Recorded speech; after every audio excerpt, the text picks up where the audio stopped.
Hi guys, welcome back to the YouTube channel of Wings Ek Udan.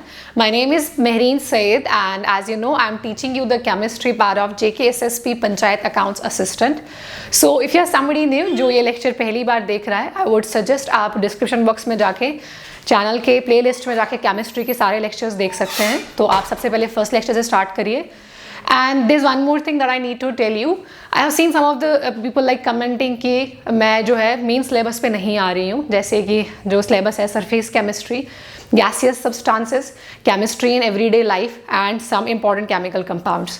Well, I know the syllabus. Obviously syllabus तो मैंने देखा हुआ था, but I wanted कि basics जो है हमारे clear है, so that यहाँ पे आते आते आपको कोई problem ना हो. So today's lecture it's going to be about the important chemical compounds जो कि आपके syllabus में दिया गया है. एंड इसके बाद हम स्टार्ट करेंगे केमिस्ट्री इन एवरीडे लाइफ, उसके बाद सरफेस केमिस्ट्री पढ़ेंगे और उसके आगे जो है एक लास्ट टॉपिक बचेगा गैसियस सब्सटेंसेस के बारे में, वो पढ़ना है. सो ओवरऑल जो है आपका सिलेबस पूरा कंप्लीट हो जाएगा. You don't need to worry about it. So मैं आपको कुछ सेकंड्स देती हूँ, आप स्क्रीनशॉट ले लीजिए, then will start it.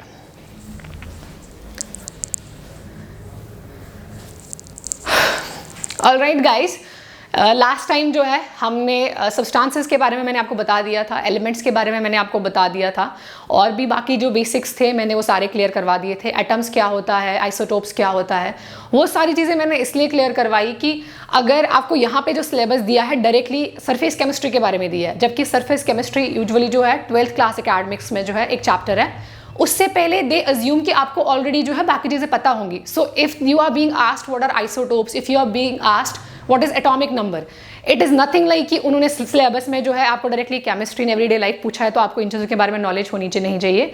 Someone who is supposed कि उसे ये चीज़ पता होनी चाहिए कि केमिस्ट्री इन एवरीडे लाइफ और सरफेस केमिस्ट्री, उसको तो पहले से ऑलरेडी बेसिक्स पता होने चाहिए कि एटॉमिक नंबर क्या है, मास नंबर क्या है. That's why it was necessary कि पहले वो चीज़ें हमें क्लियर करनी थी. सो लास्ट एक लेक्चर में मैंने आपको सब्सटेंसेस के बारे में पढ़ाया था, मैंने एलिमेंट्स के बारे में पढ़ाया था. उस दिन मैंने आपसे कहा था सब्सटेंसेस जो हमारे पास दो टाइप्स के होते हैं, एक होता है प्योर सब्सटेंसेस और दूसरे होते हैं इम्प्योर, जिन्हें हम मिक्सचर्स भी कहते हैं. तो उस टाइम पे मैंने कहा था सब्सटेंसेस जो है उन्हें हम फर्दर जो है एक सिंपलर मैटर में हम उसे डिवाइड नहीं कर सकते हैं. तो today's topic it's about important chemical compounds. हमारे पास केमिकली कुछ इंपॉर्टेंट कंपाउंड्स हैं जिनकी हमारी लाइफ में काफ़ी यूज़ है और आपके सिलेबस में एक का नाम भी दिया हुआ है प्लास्टर ऑफ पेरिस का. केमिकली इंपॉर्टेंट कंपाउंड, सबसे पहले हमें पता होना चाहिए व्हाट कंपाउंड इज. कंपाउंड क्या होता है? Basically it is made up of 2 और मोर एलिमेंट्स. जब भी कोई आपका ऐसी चीज़ होगी जो एक या एक से ज़्यादा एलिमेंट्स से बनी हुई है, उसे हम कंपाउंड मानते हैं. इफ़ यू रिमेंबर एलिमेंट्स की हमने डेफिनेशन दी थी कि एलिमेंट्स के अंदर जो है अगर आप सबसे स्मॉलेस्ट पार्ट लोगे एलिमेंट का, तब भी जो उसके अंदर जो पार्ट होगा वो सेम मटेरियल का होगा, यानी सेम मैटर का होगा, उसे आप फर्दर सेपरेट नहीं कर सकते हो. लेकिन जो कंपाउंड होता है इसमें एक या एक से ज़्यादा एलिमेंट्स हो सकते हैं, कभी सेम भी हो सकता है, कभी डिफरेंट भी हो सकता है. तो मैंने यहाँ पर एग्जाम्पल्स कोट की है, जैसे वाटर का एग्जाम्पल किया है और कार्बन डाइऑक्साइड का एग्जाम्पल किया है और टेबल सॉल्ट का किया है. Well you know, carbon dioxide की अगर मैं बात करूं तो उसमें 2 एलिमेंट्स होते हैं, कार्बन होता है और ऑक्सीजन होता है. अगर मैं वाटर की बात करूं तो 2 एलिमेंट्स है, हाइड्रोजन है और ऑक्सीजन है. अगर मैं टेबल सॉल्ट की बात करूं, टेबल सॉल्ट को हमारा जो केमिकल नेम है उसका NaCl है. Na stands for sodium and Cl stands for chlorine. मैंने किसी लेक्चर में आपको ये भी बोला था कि आप कोशिश कीजिएगा कि सारे एलिमेंट्स का नाम याद रखें, उनका सिंबल याद रखें, बिकॉज इतना टाइम हमारे पास होगा नहीं कि हम अब जो है आपको एलिमेंट वाइज जो है नाम याद करवाएं. वो चीज़ें आपको अपने एंड से करनी है. तो ये जो है, जैसे वाटर की एग्जाम्पल लूँ मैं H2O, जिसमें 2 हाइड्रोजन है और एक ऑक्सीजन है. अगर कार्बन डाइऑक्साइड की एग्जाम्पल लूँ जिसमें एक कार्बन है, 2 ऑक्सीजन है. अगर टेबल सॉल्ट की बात करूँ, table salt is our NaCl, जो मैंने एक्चुअली नोट भी किया हुआ है. सो इसमें एक सोडियम एलिमेंट है और एक क्लोरीन है. सो हमारा कंपाउंड क्या होता है? कंपाउंड इज ऐसा कोई प्रोडक्ट जिसमें एक या एक से ज़्यादा एलिमेंट्स होते हैं. It's a substance that is made up of 2 और मोर एलिमेंट्स. एक्चुअली 2 या 2 और मोर एलिमेंट्स, एटलीस्ट 2 एलिमेंट्स तो होने चाहिए, 2 तो होने चाहिए, तब ये क्या बनाएगा? कंपाउंड बनाएगा. तो अब हमारे पास जो हमारी लाइफ में इंपॉर्टेंट कंपाउंड्स माने जाते हैं जिनके बारे में आपके सिलेबस में पूछा गया है, जैसे POP. सबसे पहले हम बात करते हैं प्लास्टर ऑफ पेरिस की. Plaster of Paris it's also known as POP, short form. और केमिकली क्या होता है? Chemically it is calcium sulphate hemihydrate. Calcium क्या है? कैल्शियम का सिंबल हमारे पास Ca होता है. कैल्शियम का सिंबल हमारे पास Ca होता है. सल्फेट को हम रिप्रेजेंट करते हैं SO4 से। S क्या होता है हमारा? सल्फर होता है, O हमारा ऑक्सीजन होता है, that is calcium sulphate. Calcium sulphate आपको समझ आया? Calcium means Ca, that's an element. Sulphate that is SO4। S क्या है हमारा? सल्फर, और O क्या है हमारा? Oxygen. Then what is hydrate and hemi hydrate? Actually hemi means half and hydrated means something जिसमें वाटर का मॉलिक्यूल हो।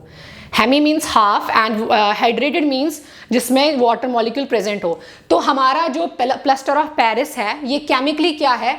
It is calcium sulphate hemi hydrate, जिसे आप ऐसे भी जो है लिख सकते हो, दिस इज CaSO4.H2O, लेकिन सामने मैंने 2 डाला है, या आप इसे ऐसे भी रिप्रेजेंट कर सकते हो CaSO4.12H2O, that is calcium sulphate hemihydrate. CaSO4.12H2O, hydrate means जिसमें वाटर मॉलिक्यूल हो, कैल्शियम Ca ये आपका एक एलिमेंट है, सल्फेट SO4, ऑलराइट। तो हमारा केमिकल नेम जो प्लास्टर ऑफ पेरिस का है, like a very I think like most expected question. Suppose आपके पास जब अगर सिलेबस में डायरेक्टली दिया है कि पीओपी के बारे में आपका मेंशन किया हुआ है, तो imagine you are being asked a question what is the chemical formula of POP. आपको ये रट लेना है, CaSO4.H2O, दोनों में से कोई भी आता है, you have to take it out.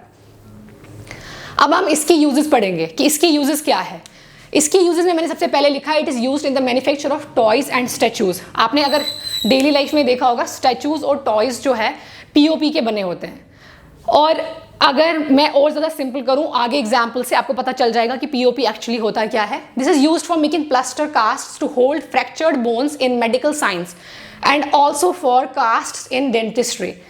Basically POP का एक और यूज जो हमारा मोस्ट लाइक डेली लाइफ में होता है, वो देखा होगा आपने, अगर किसी की हड्डी टूटती है तो उसको जो है प्लास्टर करवाया जाता है।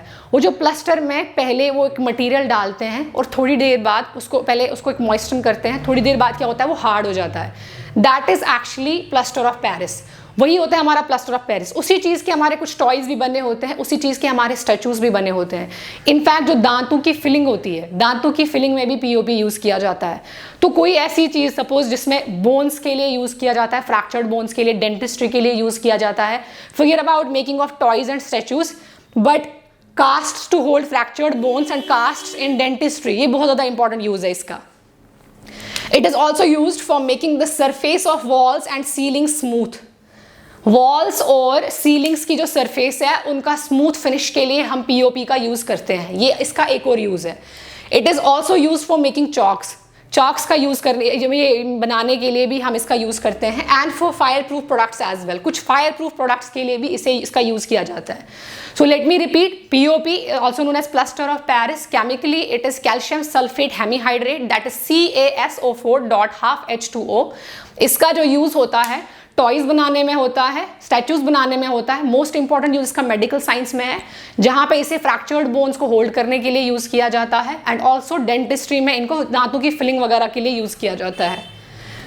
It hardens when moistened and allowed to dry. It's not allowed, it's allowed to dry. जैसे मैंने अभी आपको एग्जाम्पल दिया कि जब अगर आप में से क्या पता किसी की कभी बोन टूटी हो या किसी को आपने देखा हो, तो जब प्लास्टर करवाते हैं स्टार्टिंग में क्या होता है, वो सॉफ्ट आपको एक मटेरियल आपके ऊपर डाल देंगे, उसके बाद जब उसे वो थोड़ा सा मॉइस्चर करेंगे, थोड़ा सा पानी डालेंगे, थोड़ी देर बाद वो बहुत ज़्यादा हार्ड हो जाता है।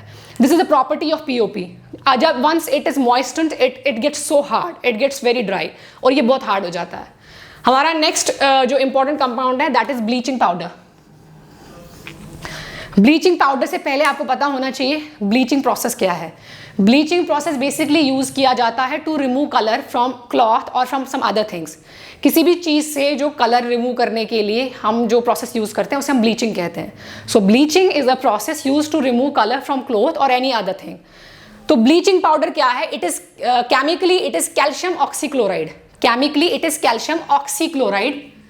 कैल्शियम अगेन जो मैंने अभी आपको एलिमेंट बोला Ca लिखा हुआ है मैंने यहाँ पे, O oxy, Cl2 that is chlorine, that is पूरा इसका नाम क्या लोगे आप, कैल्शियम ऑक्सीक्लोराइड। ऑलराइट, तो केमिकली आपका ब्लीचिंग पाउडर जो है वो कैल्शियम ऑक्सीक्लोराइड है। अब हम इसकी यूजेस देखेंगे।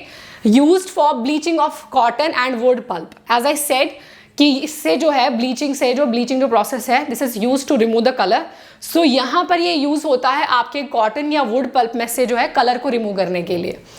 इन मेकिंग वूल अनश्रिंकेबल, वूल का जो है उसको अनश्रिंकेबल अगर आपको बनाना हो उसमें भी जो है आपका ब्लीचिंग पाउडर यानी कि कैल्शियम ऑक्सीक्लोराइड का यूज किया जाता है। The most important use of calcium oxychloride is actually used as a disinfectant. ये वाटर में जो है उसका डिसइंफेक्टेंट एज अ डिसइंफेक्टेंट इसका यूज किया जाता है। It is also used as the manufacture of chloroform, chloroform की जो यूज के लिए भी इसको मैन्युफैक्चर के लिए भी इसको यूज किया जाता है। क्लोरोफॉर्म जैसे हम जो एनेस्थीसिया में हमारा यूज होता है उसके लिए भी इसके मैन्युफैक्चर के लिए भी जो है इसका यूज किया जाता है। And it is also use as an oxidising agent in chemical industry. Oxidising agent हमारे पास एक्चुअली दो चीजें होती है, एक होता है ऑक्सीडाइजिंग एजेंट, एक होता है रिड्यूसिंग एजेंट। ऑक्सीडाइजिंग एजेंट कोई ऐसा एजेंट होता है जो दूसरे की ऑक्सीडेशन करे और खुद की रिडक्शन हो जाए उसकी। तो ये जो है ब्लीचिंग पाउडर ये हमारा जो है ऑक्सीडाइजिंग एजेंट है। ये किसी भी सब्सटेंस के जो है उसे ऑक्सीडेशन करवाता है यानी उसे ऑक्सीजन प्रोड्यूस करवाता है या उससे हाइड्रोजन रिमूव करवाता है। Though it is something like you don't need to worry about it कि ऑक्सीडाइजिंग एजेंट अगर आप इतना याद रखोगे इतना काफ़ी है क्योंकि ये काफ़ी हायर कंसेप्ट है। और इसके बाद हमारा जो नेक्स्ट है वो है baking soda. Alright, chemically baking soda हमारा जो है वो है सोडियम हाइड्रोजन कार्बोनेट।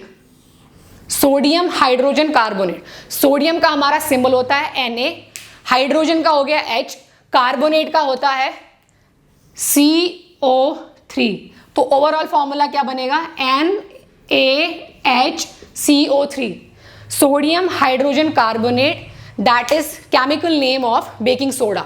ये जो फॉर्मूलाज है आई बिलीव इसी पे क्वेश्चंस पूछे जाएंगे। सपोज आपके पास डायरेक्टली क्वेश्चन होगा what is the chemical name of baking soda, या आपको केमिकल नेम दिया होगा और उस पर क्वेश्चन किया जाएगा what is the common name of this suppose sodium hydrogen carbonate. वहां से दिया होगा सोडियम हाइड्रोजन कार्बोनेट का ये फॉर्मूला दिया होगा और इस पे लिखा होगा कि what is the common name. इसी पे क्वेश्चंस पूछे जा सकते हैं।